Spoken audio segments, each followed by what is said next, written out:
कितनी अच्छी लगती मेरी नई चूड़ियाँ। ऐसा करती हूँ, ये पुरानी चूड़ी फेंक देती हूँ और ये नई चूड़ी पहन लेती हूँ।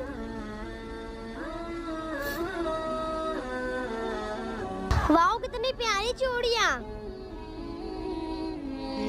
गंदी गंदी तो कितनी गंदी है। तूने मेरी पुरानी चूड़ी उतारी, तू एक नंबर की गंदी है, गंदी गंदी। बहन बकराईद आने वाली है, मेरे पास नई चूड़ी के पैसे नहीं है। मैंने सोचा बकराईद पे यही पहन लूंगी। आप बोले तो मैं आपको चूड़ी वापस दे देती हूँ। बहन मुझे माफ कर दो, ये चूड़ी आप रख लो और आप ये भी रखो, मैं आती हूँ।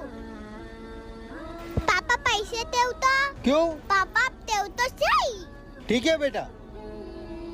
ले बने, तू पैसे रख ले, इतने तू इतने नए कपड़े ले आना। शुक्रिया बहन। या रब्बल आलमीन, अल्लाहु अल्लाह, सल्ली अला